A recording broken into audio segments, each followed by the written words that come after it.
Go, Ed. Okay. Good evening from Books and Books. I'm Ed Boland, one of the managers here at the Books and Books Coral Gables store. I'm joining you from our recently reopened cafe, where actually, fitting for our discussion tonight, our farm to table dinners, the CBD dinner at the cafe was always the most popular. And tonight we're going to be joined by Neal Pollack to discuss his new book, Pothead. Neal has 10 published works of fiction and nonfiction. He's one of the best known freelance writers in America over the past 20 years. He's had columns in Vanity Fair, GQ, the New York Times Magazine, Wall Street Journal, Men's Journal, Slate, Salon, and a whole host of other publications. And helping guide the discussion tonight, we're lucky to have also with us Rick Moody. He's the author of 6 novels, and his most recent publication, The Long Accomplishment, it's a memoir due out in paperback this August. He joins us from Rhode Island, where he teaches writing at Brown University, so he's familiar with these casts because that's how he's been teaching for the past few months. So a virtual welcome to Books and Books to Neal Pollack and Rick Moody.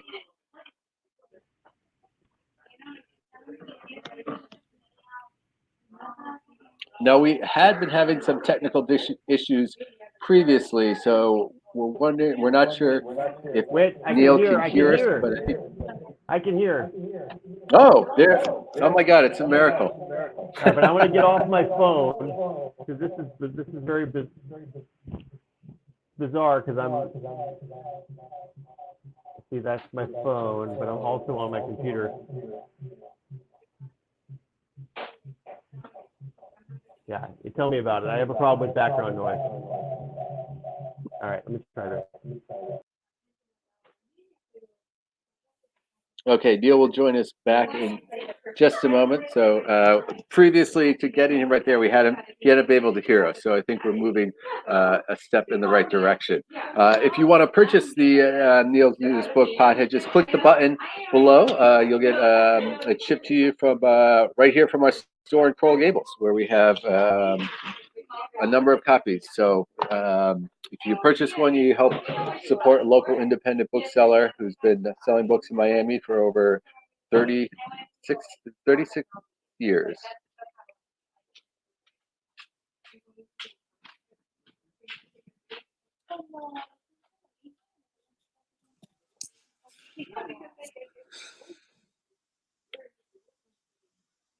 Oh, now I see Rick from the windswept shores of Rhode Island.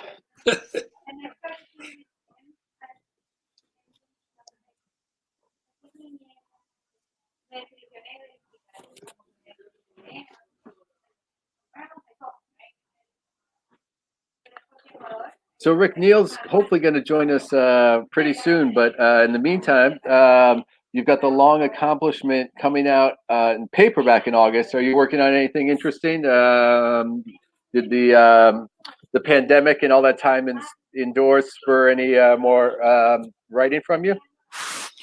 Well, I have some short stories I'm working on, but mostly I've been working on taking care of a 4-year-old, which in the pandemic is a 25-hour-a-day job. Yeah, that doesn't seem like it's going to leave you much time for anything else. Yeah, I can kind of get a little fiction writing in around between 10 and 12 p.m. or very early in the morning. But otherwise, it's good because the days are speeding past. Yeah.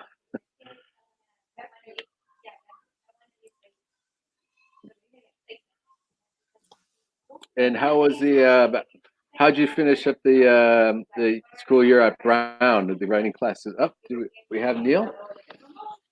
Hello? Hey, Neal. Hi, Neal. We did it. Welcome to Books and Books. Wow, look at that. And listen, if this was a live event, especially if it was a consignment author, this would be early starting. So the Books and Books crowd is not. This is nothing. So right. once again, we're thrilled to be joined by Neal Pollack and Rick Moody, and I'm going to let them talk a little bit. I think Neal might read a little bit from Pothead. If you click the button below, you can buy the book. We'll ship it to you. All right. Thanks, Ed. And hey, thank you all for coming out. Is that what we're doing? For showing up, for logging in. This is my first virtual book event, and it is my first event for Pothead, which is my new book out today. And I'm very, very happy to give birth to a book. It's my 11th book. It's a strange time to be doing anything, as you all know, but it happened, and I'm grateful to my publisher, Central Recovery Press, and to anyone who is willing to support this. It's a nonfiction. It's a memoir about my life as a marijuana addict and enthusiast, and about my recovery from that. So I'm just gonna read like a very short scene, and then Rick will pop in. He has a bunch of things he wants to talk to me about. Rick was very generous in blurbing the book, and he was very generous in his kind words and his support of the book. So I'm very glad to be talking to him tonight. There's anyone who's been through addiction can relate, I think. So the scene I'm going to read, and I haven't read out loud from this book ever, takes place at a national trivia championship. I was on Jeopardy in 2013, and competitive trivia kind of became my hobby, even while I was doing a lot of drugs. And so this scene takes place there, and I use real names, which may get me in trouble. I didn't really check with anyone, but there's this guy named Ben Ingram, who showed up the night hadn't met him before, and he showed up the night of the trivia championship, and he's a super Jeopardy champion. He showed up really drunk, and I was really high, and things kind of went downhill from there. There is some profanity in the scene, so if any of you are squeamish about that, you can mute me or say make comments that I'm inappropriate. If you have children in the room, put cotton in their ears or something. A short scene taking place at a trivia championship. We walked to the University of Denver hockey arena where Geek Bowl would be taking place. The air was warm and pleasant. Ingram sang Confederate fight songs for a mile and a half, weaving around the sidewalk. It became clear that, though they'd made the trip, Collins and Ingram weren't particularly interested in playing. After all, they'd already climbed the summit of Mount Trivia and had won hundreds of dollars between them. Unlike me, they were just there to have fun and didn't have anything to prove. Only I, completely wasted on pot and driven by personal flaws that were apparent to everyone but me, felt like nothing mattered but winning. I'd drawn innocent victims into my narcissistic bubble, my quiz show passion play. I was no longer writing the script. The South will rise again, Ingram shouted. We sat at a round plastic table off to the side of the stage.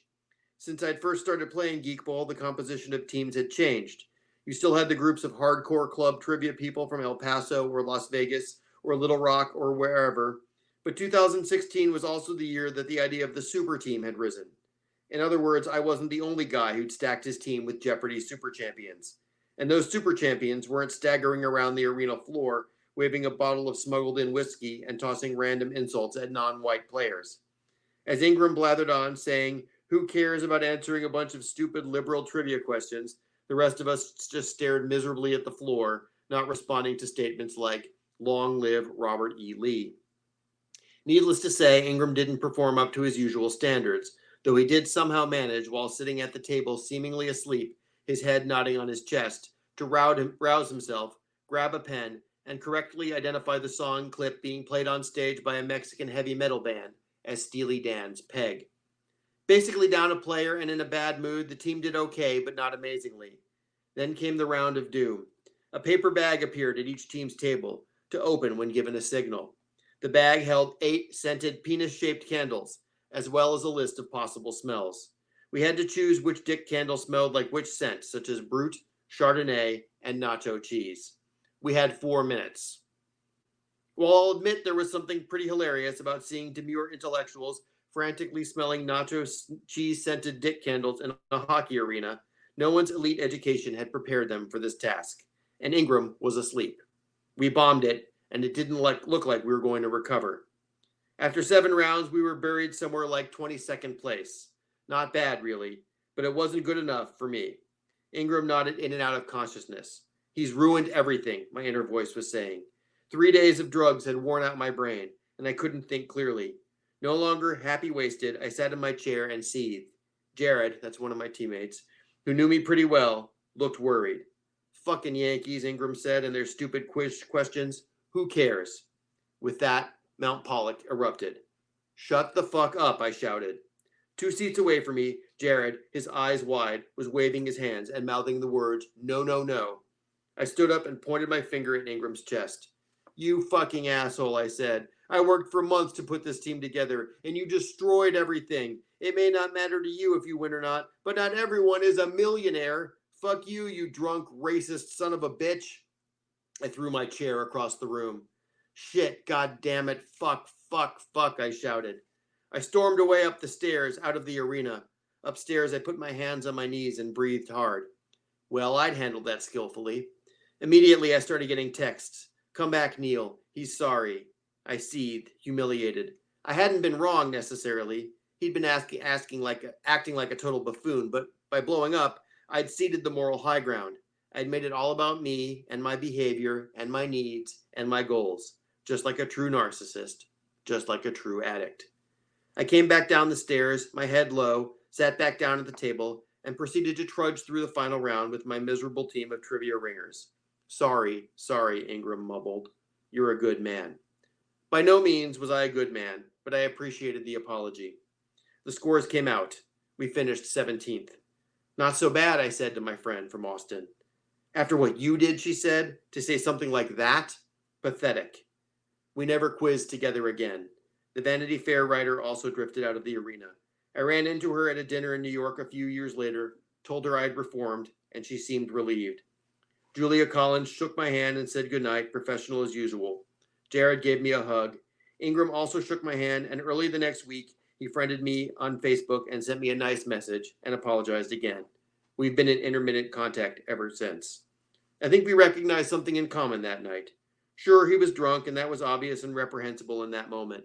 But I'd done more drugs than everyone else in that hockey arena combined. Hard to do, considering I was in Colorado. Maybe my intoxication wasn't as visible, but it had caused me to really lose control again.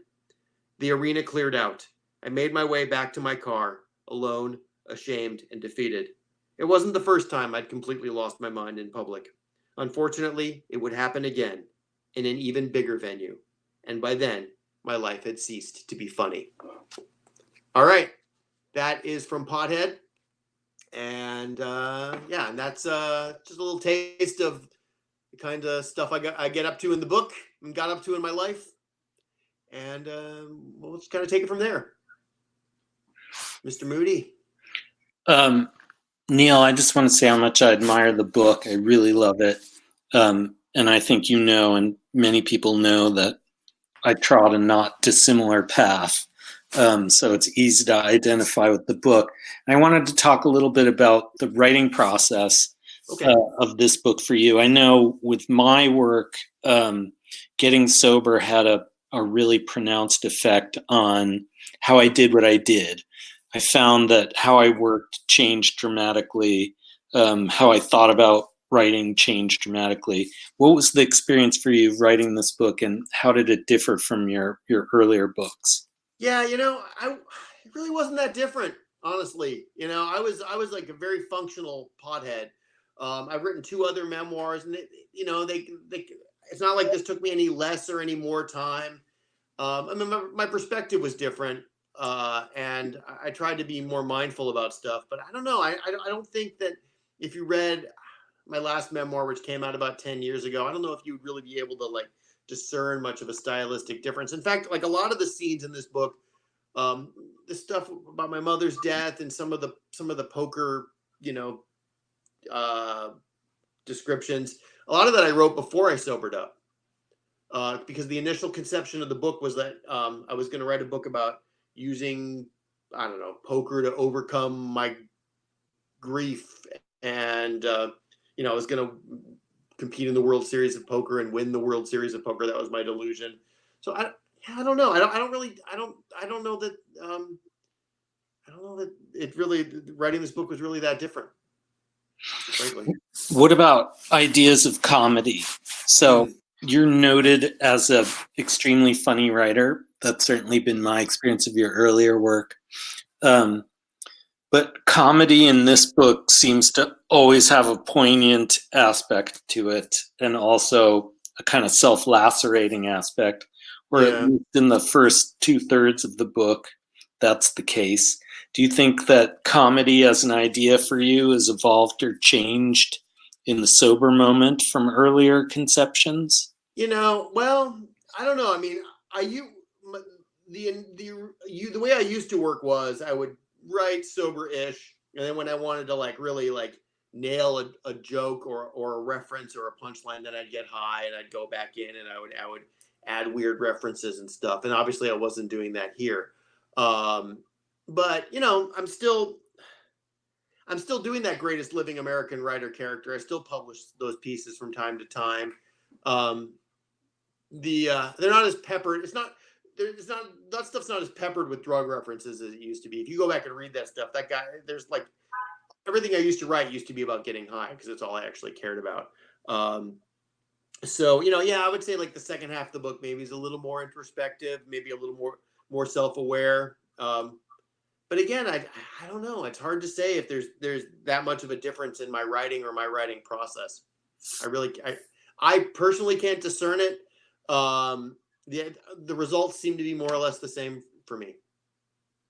And would you say then that confessionality as a muscle for you, the sort of memoir writing muscle, is identical in this book with respect to the other two? Do you have more shame about any of the incidents in this book than you might have with earlier memoirs? Yeah, I mean, I think if you read the earlier memoirs, especially the first one, Alternadad, I wrote that in a haze of new fatherhood, which you're very familiar with these days, and also a drug haze. So there's not as much self-awareness. I just kind of thought that everything I was talking about was cute and clever. I think if you read I wrote a book called Stretch about 10 years ago about my adventures in yoga culture. And I think that, that the whole nature of yoga is, it requires some degree of depth and introspection. So I like to think that I sort of just carried that through here. In the sort of circles that I travel in, which I think are not dissimilar to yours, often people talk about addiction as a condition in which you do the same things over and over again, expecting different results. Mm-hmm. And one aspect of the earlier half of this book is that it really sort of bears out that hypothesis in a way. Like it's sort of scene after scene of you expecting that it'll go differently, and then it doesn't go differently. However, I felt like the Jeopardy story is really beautiful and different, because at least for a long interval, it seems as though you're gonna arrive at a different outcome. And I was wondering if you could just rehearse that bit a little for the audience as a teaser for why the book's a great read. You want me to read from it? Or? No, just tell the story a bit. Yeah, well, yeah, so that's interesting actually that you should say that, because I don't know, one day a guy I knew on Facebook had said that I knew he'd been on Jeopardy, former neighbor of mine, and he said the online test was coming up. That was back when they had it now you can take the online test whenever, but back then you had to take it at a certain time. And so I signed up for it and nailed it, and almost immediately got called in for an audition. which isn't always the case. And I knew that once I got to the audition, I would be fine because I have a personality, for better or for worse, and a decent backstory, anecdotes and stuff. So I wasn't too worried about actually getting on the show. And at that point, I determined to like sober up. I was like, all right, well, first of all, I was broke. I mean, I was really broke. Like my career had really flatlined. Like I'd gone out to Hollywood to try to make it big in TV and movies, and had completely failed for various reasons, but partly because of drugs, and at least maybe more than partly. And so like I really, really, really needed the money. Like there was no chance I was going to escape my circumstances in my mind, unless I like went on Jeopardy and just won a shit ton of money. So I made a conscious decision to stop smoking weed because I needed my mind and my mind to be clear and my body to be a fine-tuned machine. And so I started doing yoga 2 hours a day. I started meditating plus the 2 hours plus a half hour of meditation. I changed my diet. I lost 15 pounds or something like that. And I just studied relentlessly and focused my mind on this goal of being a Jeopardy champion. And then I almost failed at that as well, because there's elements of chance and other there's a lot of different moving parts to win a game show. But I did it, and I know now that the reason I was able to do it at all is because I was sober. But as soon as it was over, as soon as the taping was over, as soon as I could, I started smoking weed again. I mean, that night I started smoking weed again, and then I didn't stop for the next 4.5 years. Then that's when I really dug in deep and started getting high. Started getting high and going to trivia nights and being just to see what I could get away with. It's a great story, and it's rendered so well in the book. I mean, it's hilarious and also sad. Pathetic, yeah, but that's all right. Yeah. So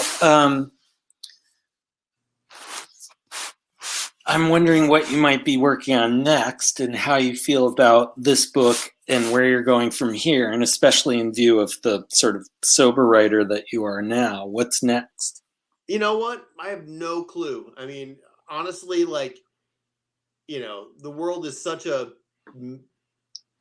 mess that I don't want to make any big plans for what my next book is going to be, because there's even stuff in here that just feels, just because we've been washed over with by this tsunami of history the last 4 months.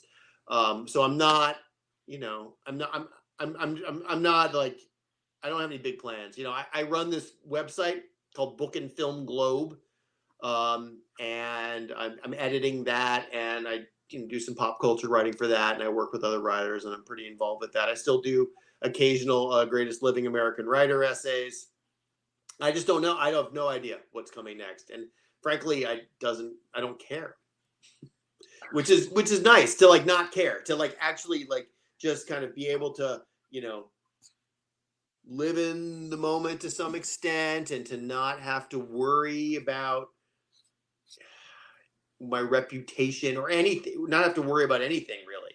And I feel liberated from a lot of those expectations that I used to have for myself. When one begins the book, and the subtitle kind of makes this case a little bit, one expects a sort of deep dive on the age of legal weed and sort of the impact of that, of our specific time and our specific sort of spot in the narrative of legalization. But it sort of quickly becomes apparent that legal weed is just a way to fuck Neal Pollack up some more. It's not like, there's a lot of I didn't care. commentary. I was talking, I made a big show of oh, this is a great moment. The weed is legal. We have all these freedoms, but really it was just I was just like an alcoholic going to the liquor store, you know? Yeah. Because that's, you know, I didn't get super involved. I mean, I wrote a couple of pieces that had like a little bit of a social justice angle, but I didn't really care about any of that stuff. You know, what I really cared about was getting high. Right. And I did a lot.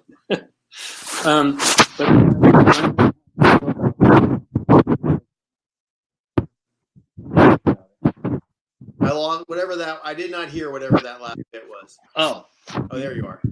Can you hear me now? You know, I can, yes.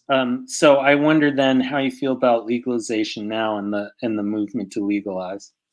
Well, I mean, I believe that, you know, you're not going to put the genie back in the bottle. I believe that legalization is I believe that it's here, and that if you're going to do it, you might as well just go all the way with it. You know, I realize that is not number one on the societal wish list at the moment. There's a lot of other stuff going on, but it is happening. You know, I'm not aligned with, like, you know, Jeff Sessions and the private prison industry. I think that, you know, nonviolent drug offenders should be released from prison. I think that there's, you know, that sort of suspicious smell of marijuana has led to lots of innocent people, mostly Black and Latino men, going to prison or having encounters with law enforcement that they shouldn't have. So that all kind of so it needs to move forward, so we can move forward as a society in that way. At the same time, I find the sort of marijuana wellness trend to be pretty absurd and pretty hypocritical. You know, I was on it. I was like, this is a smokable vitamin. You know, it was like, it goes great with yoga. It's like, you know, you can put it on your skin. You know, and that stuff's all still going on. I'm a little skeptical about that. I just kind of see it. It should be on the same plane as alcohol. You know, it's like, it's not. And we should be, and like alcohol, it has risks, and it has mixed outcomes, and people who are prone to addiction can become addicted to it. So I just think we need to be mindful of that. And that's you know, one of my hopes for the book. Not that I don't feel like this book is like a document of reefer madness. You know, it's not really a political book. It's just kind of takes the recovery narrative and applies it to something that has been viewed by society as almost healthy, you know, like a kind bar. Right? I just have one last question. I think we have time for one more from me, and then we'll go to the audience. I'm just interested in how is fatherhood and sobriety? How's that sitting with you? Well, you know, I wish I'd been sober when my kid was little. You know, I don't think I've been a bad father, but you know, I might have been more present for certain aspects of his childhood. You know, now that I'm sober, my son's he's almost 18 years old. So it's kind of too late to be a sober dad, but you know, it's like, you know, but he is aware of me as a sober person, as compared to before. He knows about my history. He has a copy of the book. I mean, again, he's basically an adult. You know, you can't hide things from it. You want to hide things from a kid that age, it's not worth it. So I don't know. There are a lot of challenges to having a teenager, and I feel like I've dealt with those challenges a little bit better and more clearly because I've been sober, and I've been able to, you know, not be as reactive, which is good when you have a large man child in the room next to you. That's great. And I feel like I feel like I'm in like a decent place to, like, you know, throw him out of the nest. You can do it more mindfully, whatever the hell that means. Shall we go to the audience? Sure, if there is one. Seems like there is. How do we access them here? Well, I see some questions and answers in this pop-up. Yeah, we have a few questions that have come in. I don't know, Rick, if you want to go through them, do you see an ask a question at the bottom of your screen? Yeah, all right. Click that. And do you see the question? Yeah, I got one. Here we go. One question, Neal, is you say in the book that even once you stopped getting high, you didn't really know what it was to be sober. What did you mean by that? And how did you become truly sober? Well, yeah, I mean, look, I went through a recovery program, and you learn in recovery that, sobriety is about more than just like sweeping off whatever substance or substances or whatever thing you were addicted with. It's about more than just kind of putting that aside. You have to take a long, hard look at yourself and your flaws and what do they call it? Character defects, and really do a dig into what it is you're hiding from with your addiction, if you're hiding from anything, and what are sort of the negative personality traits that you had that, like, you need, what do you need to fix about yourself? And a lot of times addicts don't, instead of fixing those things, they just kind of lose themselves in their addiction. So for me, sobriety, I quit weed, but then like sobriety was, a process. Let's say it is a process. Neal, I have a question for you. Oh, sorry. I was going to jump in here real quick. So I'm curious to know, you've been high profile in kind of the marijuana field for a while, and many times your work is cited by advocates or some of the articles you've written are influenced. So have you had a fairly significant group of people kind of like turn around and be like, "Hey man, what are you doing? Like, you ruined it for us," type of they can't believe you joined the other side or something along those lines. Yeah, I mean, I've heard a bit of that, and I've gotten a lot of like, well, what are you talking about? Marijuana isn't addictive. I enjoy smoking a joint while I'm driving down the street with my window open. I'm like, yeah, I used to do that. I didn't really join. I don't think I joined the other side. Like I said to Rick, joining the other side would be like signing up, working with the private prison industry to try to lock up nonviolent drug offenders, or like, writing articles about the dangers of weed, and like speaking to middle school students or something about that. I'm like, I'm not playing that game. This is just I'm just like, I hope to be a cautionary tale, maybe a resource for people who might have a similar situation. But there are plenty of people who smoke weed or, enjoy a nice edible before they go on a hike who aren't addicts. And I'm not trying to tell people what to do. So I don't know. It hasn't. Most people have been pretty supportive. I mean, when somebody tells you that they're an addict or an alcoholic, the worst thing to say is like, no, you're not. No, almost no one has said that to me. There's one question, Neal, from Super Frankie, and it's on the longish side. So I'm gonna. I think I can see it here. Yeah. Besides weed, I can assume you mostly smoked instead of edibles. What other substances did you abuse, and what was the distribution? Was weed your only problem relationship? Yeah, I mean, in terms of substances, weed was basically my thing. I was eating it, I was vaping it, I was smoking it, I was dabbing it. There's a lot of different ways to get high on THC these days. So yeah, and that's all in the book. There were lots and lots of there were just lots of drugs. And what was the distribution? One of the reasons why I wasn't a big smoker, although I would sometimes smoke if it was there. Mostly it was vaping. Around 2002, a doctor friend of mine who's also a stoner said, you should really stop smoking. It's bad for your lungs. Didn't say stop doing drugs. Said stop smoking. So I did. And then once the gummy bears, the sour gummies, my God, sour weed gummies were just my thing. Loved. I'd eat them like, well, they were candy. They are candy. Can I ask a follow-up? I'm really interested in this. Sure. Sure. So you don't have any other addictions? Well, I mean, here's the thing. Like, I have other compulsive behaviors. Well, there's gambling.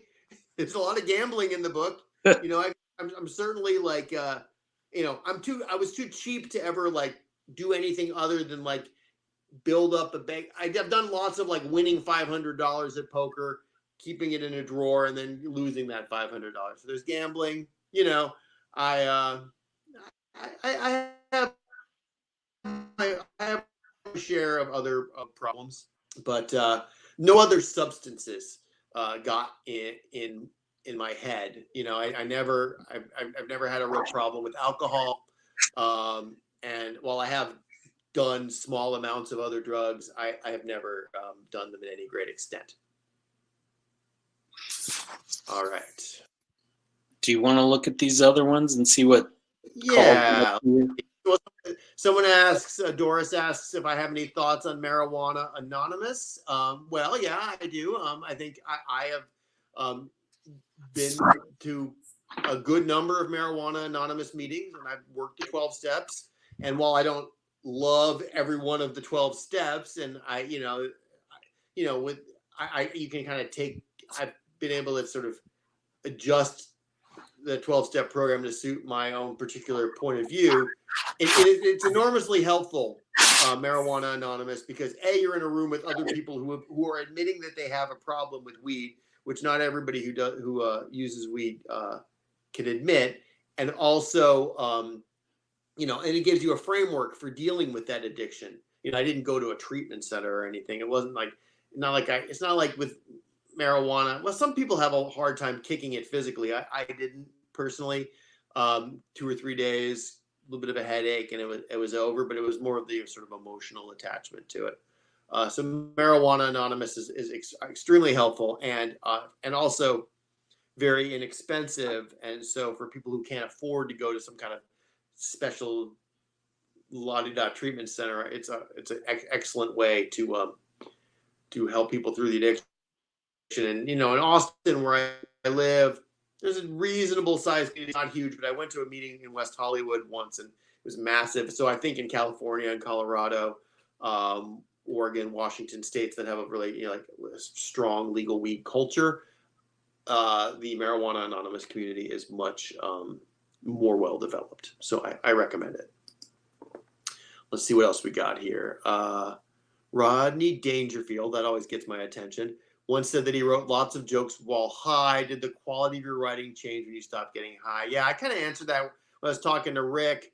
I don't know if the quality of my writing changed that much. I write a lot. I used to write a lot about getting high, and I don't write a lot about getting high anymore because I don't get high anymore. But I think the guy who asked that question is in my Facebook feed, and it's just endless jokes. And I don't think my jokes have gotten any better or worse now that marijuana is no longer in play. It's just, I don't know. The point isn't about my work. It's more about how I live day to day. Am I present for my wife and my son and my sisters and my extended family and friends who might need me, or my community, or whatever the situation requires. We've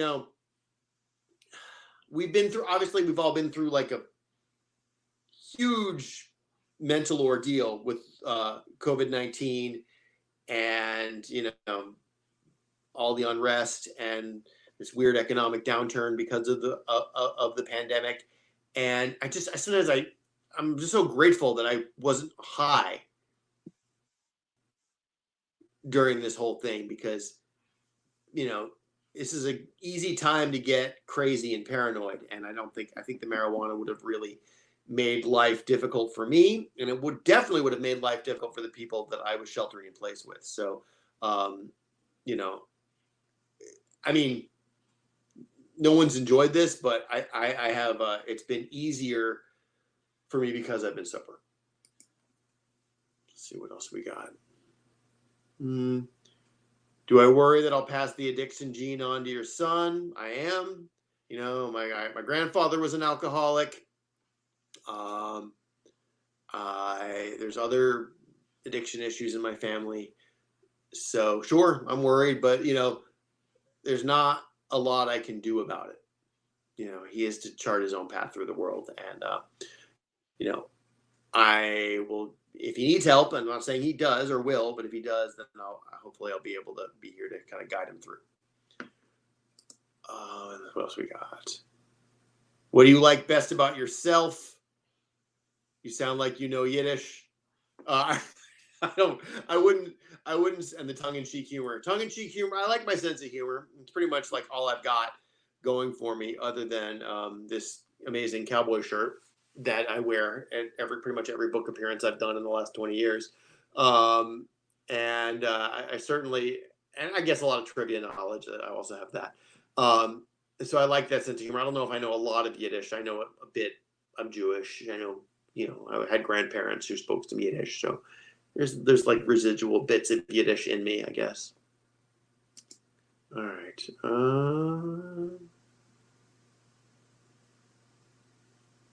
This is a good one. Has being sober changed your relationships with your wife and son and others close to you? Yeah, I mean, it's definitely improved my relationship with my wife. I think the drugs were a source of major tension in my marriage for years, and I just refused to acknowledge it. And you know, I really got in the way of my marriage. And you know, I was not able to connect fully with my wife. I was everything I did with her. I was high. I would hide it from her a lot of times. Sometimes she knew I was high, but I would often hide it because I was high when I did everything. And so, yeah, it got in the way for sure. I don't know about changing my relationship with my son. Probably. I mean, again, he's a teenager, so that relationship is a bit contentious on a daily basis. But yeah, I mean, I'm you know, like I said before, I'm just more present for everyone. And my relationship with my sisters, which I detail in the book, and I've never really talked about publicly before, but you know, our parents have both passed away in the last 3 years, and it's been very hard on us, especially my mother's death was sudden and shocking and terrible, and I was not ready for it, and I was not sober for it. You know, when my father passed away, and this is all in the book as well, I was sober, and I was able to be more of a, you know, responsible adult and be more supportive for my sisters and my family. And, you know, to me, that's the best thing that sobriety has done for me, is it's allowed me to sort of deal with that life transition in a, you know, not without humor, but in a less kind of immature way. What else we got? Do you think there are unique challenges that face people struggling with a marijuana dependency versus other drugs or substances? Well, yeah, I mean, I think that, you know, marijuana has a reputation as being good for you, like I was saying before. So a challenge that you face with that is that it sneaks up on you, right? You know, you're like, well, this isn't addictive. You know, a lot of people function very well while high. You know, wealthy and famous musicians and movie stars, and are very public about it. TV personalities. There's lots of out and out stoners, you know, almost bragging about it. You know, and have lines of marijuana products and whatnot. So, you know, so that you don't see people who are like, you know, who maybe occasionally will get on TV and talk about being a heroin addict and be like, hey, I'm a heroin addict, you know, but usually those people are by the time they're talking about it in public, are already well on the downward slope, right? Marijuana is, you know, it's different in that way. And so it has a good reputation. in a lot of ways. It has a reputation as being something fun and funny and kind of just a goofy thing that people do, and they eat chips and they watch TV and they have a good laugh, and that's all true. But so it's sneaky, right? It can sneak up on you in a way that maybe alcohol does the same thing, but you can spot. I don't know. I feel like you can spot other addictions more easily because the physical effects the physical toll takes its effect much more quickly. How can someone who works with substance abusers who are struggling with their addiction in a treatment center be most helpful?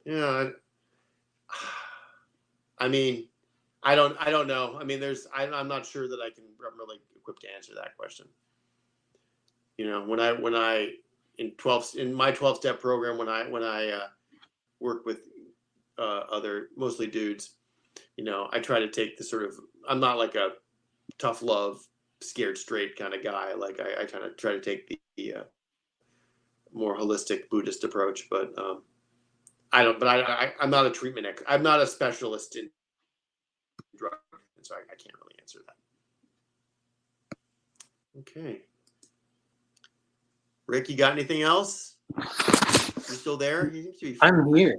No, I somewhat think frozen. Oh, There we go. Well, thank Rick, Neal. Thank you so much. It was a pleasure yeah. having you. I want to remind everyone that the book is Pothead: My Life as a Marijuana Addict in the Age of Legal Weed by the great Neal Pollack. We were joined by Rick Moody. Thank you again from Books and Books.